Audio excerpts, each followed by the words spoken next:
The Shepnaz Podcast begins now. Welcome to the Shepnaz Podcast. I'm Joe and I'm your host today. And today we're continuing a discussion with Pastor Nick from his message this past Sunday that he was able to give at our Gehenna campus. Yesterday, we covered the third of the 10 Commandments. It was the taking the Lord's name in vain, to not take the Lord's name in vain. And today, we're going to be looking at the Fourth Commandment, which is talking about Sabbath. And I think there'll be a lot of good discussion about this, of what it looks like today, and maybe how it's changed between Old Testament and New Testament. But we'll start out by learning from Pastor Nick what this commandment is and how it applies to us. So welcome in, Pastor Nick. Absolutely. Thanks for having me again. Yep.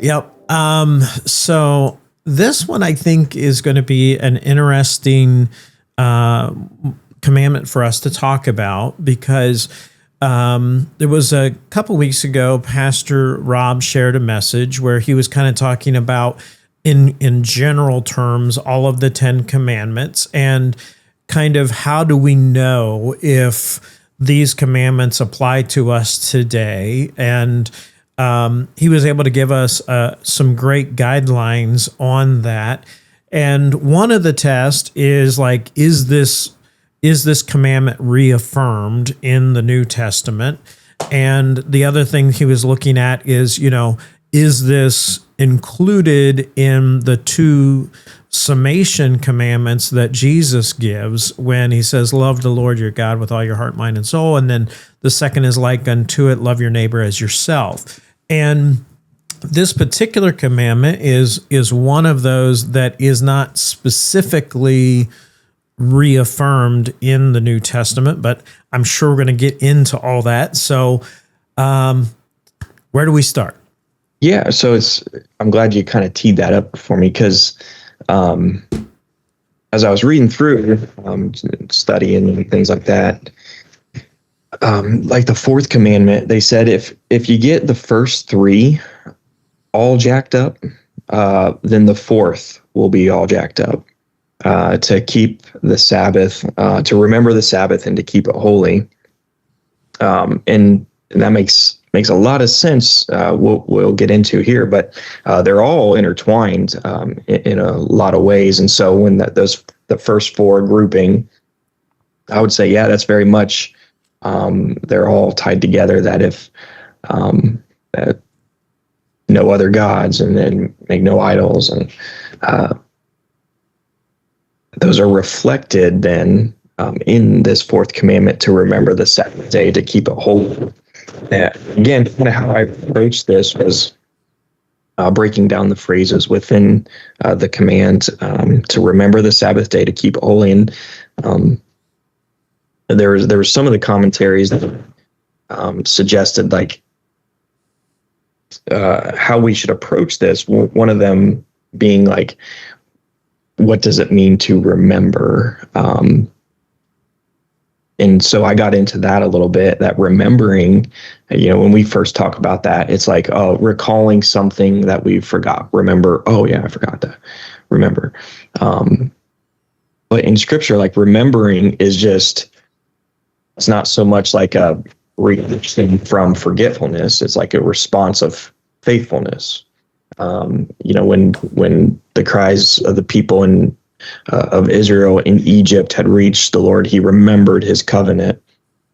God didn't forget his covenant, but when it says God remembered his covenant, that means that God is responding in faithfulness, that he is about to act. So there's this active understanding to this, and which is kind of ironic, within this covenant to remember the Sabbath. And we're talking about like there's an active response because of what Sabbath is and all that. But it's saying that we are to be involved in this. It's not just something like remember the covenant. Oh yeah, I remember it. It's like, well, what are we supposed to do? Mm-hmm. How do we remember it?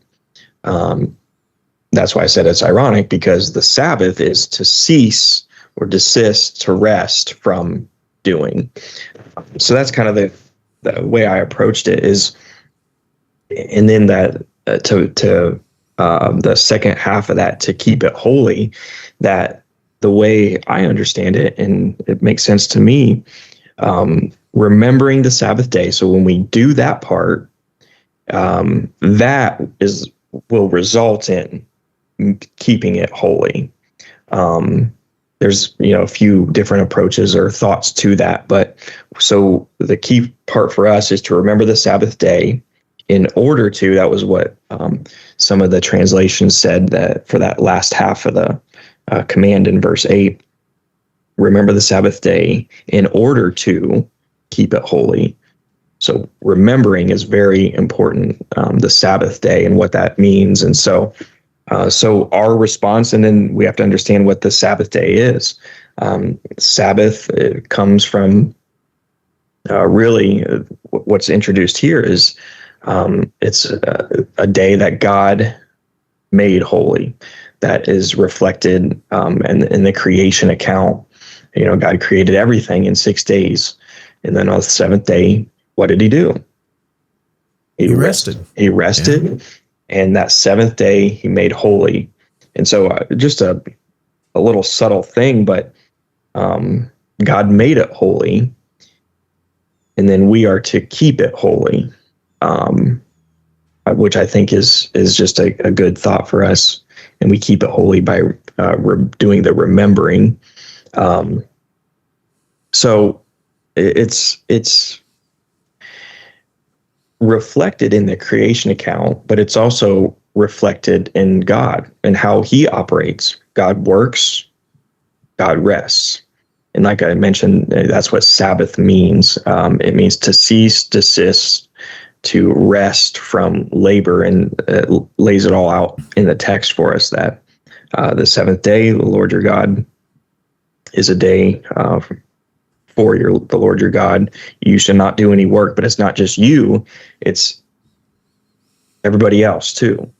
So there's this understanding that it's not just for your benefit, but it's for the benefit of others too, really all of creation, to reflect this kind of this way of being that God lays out for us too. But even then, a little bit before this, if you recall how as God was leading the people out of Egypt and entering the wilderness and the desert, when they were hungry and without food, and God was going to provide manna, we see this again, given this instruction given to the people that the people were to go out for 6 days and collect manna in the morning. On the sixth day, collect twice as much.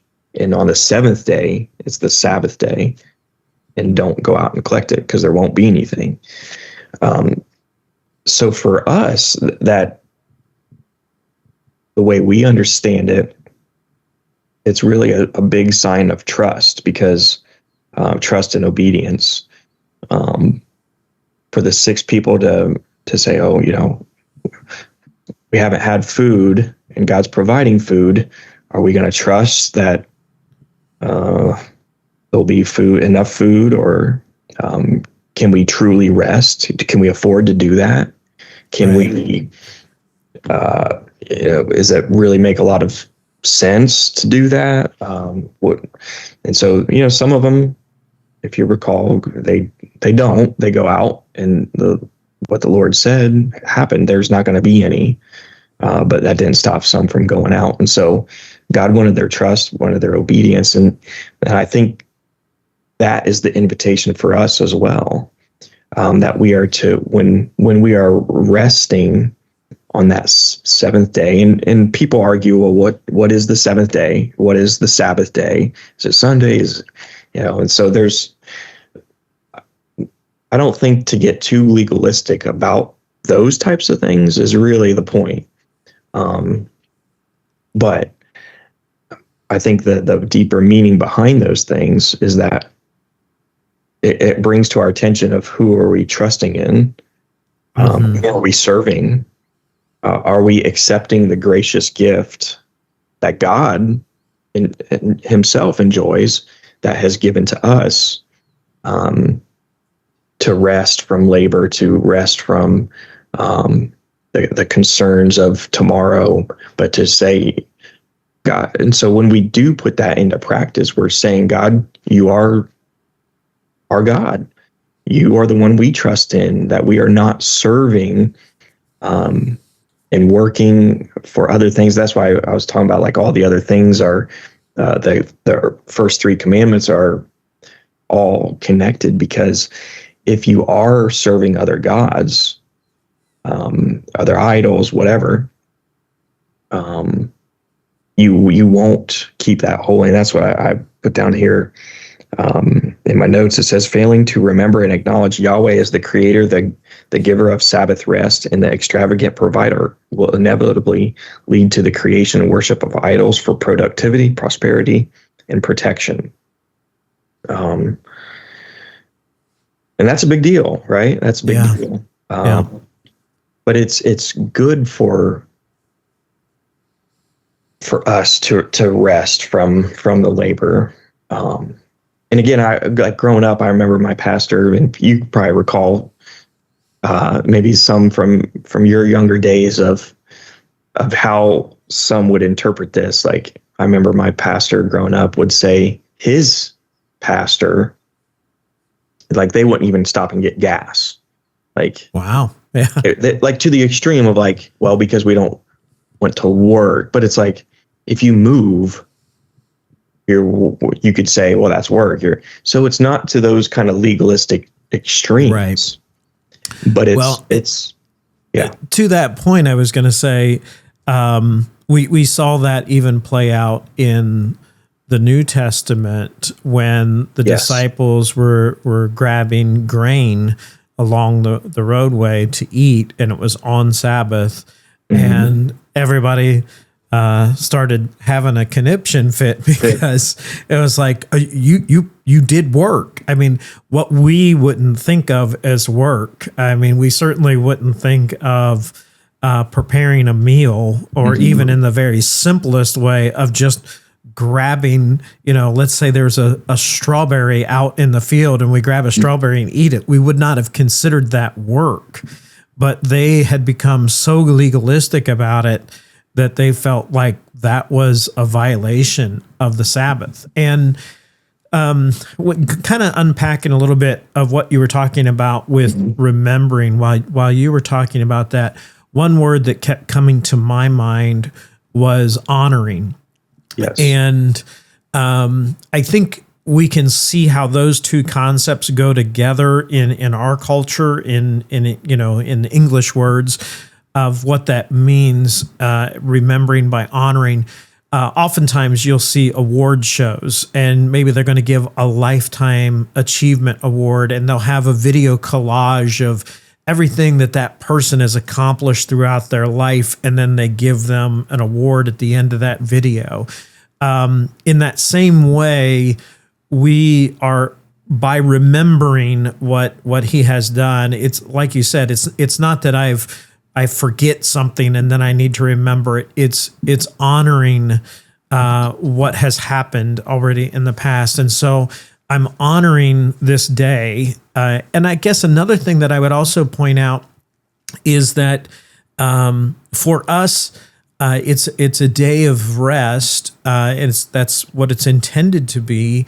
And that's hard for us to do in today's culture. Yeah. And really gives the rest of it meaning, because that's kind of how if we could land the plane a little bit, what makes all the things on the other 6 days worth it is that we know what it is to rest in God. When Jesus says, "Come to me, all you are weary and heavy and burdened, and I will give you rest." What makes the work that we do worth it is being able to rest in the work of Jesus on the cross. And if we haven't rested in the completed work of Jesus on the cross, we are going to those two words, weary and burdened. That's what our life will be. Even if we're saying like, yeah, we have people that haven't rested in Jesus. Yeah, we have days off, weekends off, whatever. But there's still that lingering, the weary and burdened by the things of this world, by the ways that we are feeling that pressure and to perform and keep up, and to be productive, to be prosperous, all those other things that they will affect us. But it's being able to rest. That's what I've heard before, that God created in 6 days, seventh day he rested. So the first experience with God was rest. And from that, then everything else is given meaning for us. So that's my invitation, I guess, to everybody. Sounds wonderful. It is so easy for us to hear that, but so hard for us to apply it. We do need to remember, as Scripture tells us, the Sabbath, and to keep it holy, as the Lord has already made it holy. You can check out everything that's going on in the church by going to shepnaz.org. Also, we encourage you to follow us on Facebook, Instagram, and YouTube. For Pastor Nick, I'm Joe. Have a great day. This podcast is a production of the Shepherd Church of the Nazarene, Gahanna, Ohio. Email to podcast@shepnaz.org and let us know what you think.